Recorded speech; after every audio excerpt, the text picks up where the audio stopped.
Avant, j'étais plus quelqu'un qui savait pas où il s'en allait. Puis j'ai été chanceux, j'ai découvert un métier que je suis devenu passionné, parce que je t'avoue que je savais pas dans quoi je m'embarquais quand j'ai commencé. Je travaillais dans des pubs à Londres, puis je voyageais beaucoup. Fait que je faisais 6 jours semaine dans un pub, puis je partais une semaine par mois.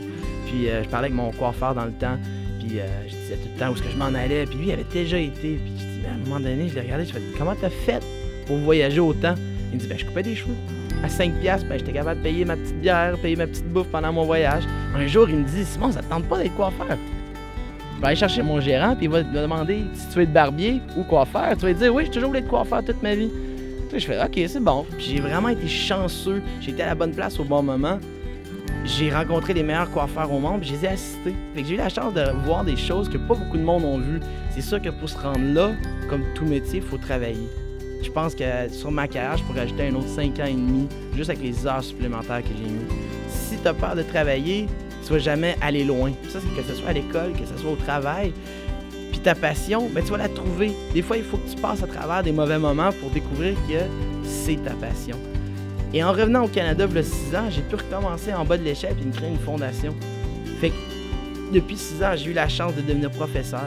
J'ai eu finalement la chance de voyager avec mon métier. J'ai fait de l'Amérique du Nord, j'ai fini à New York plein de fois. J'ai eu la chance même de gagner des prix à Las Vegas. Finalement, après avoir touché quasi tout ce qu'il y avait, que ce soit vidéo, photoshoot, du stage, faire mes propres collections, je savais qu'il y avait d'autres choses, puis c'était un vieux rêve à moi, c'était d'ouvrir un barbershop. J'ai pu retourner aux sources, parler avec les gens. J'ai toujours été quelqu'un qui parlait beaucoup avec les gens. C'est ce qui me mettait beaucoup dans le trouble à l'école. Tu sais, autant qu'à l'école, ils me disaient tout le temps de pas faire ça, c'est drôle, je gagne ma vie à faire ça. C'est humain, qu'est-ce que je fais. J'ai des gens de partout, toutes nationalités, qui font n'importe quel métier, qui viennent me voir. Je voulais pas ouvrir un barbershop pour une scène de personnes. Je voulais tout le monde de partout, que ce soit un homme qui soit en finance, que ce soit l'autre qui travaille au DEP. Je voulais vraiment rencontrer tout le monde. J'ai la chance en ce moment de travailler avec un barbier, Craig Cousins, qui est fabuleux comme barbier.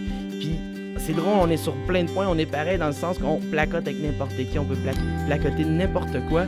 C'est que tu as aussi l'espèce de partage d'histoire qui se fait. On blague beaucoup, pourquoi?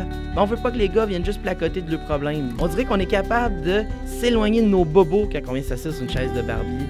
Puis ça se fait naturel. Dans tout ça, à la base, je fais qu'est-ce que j'aime.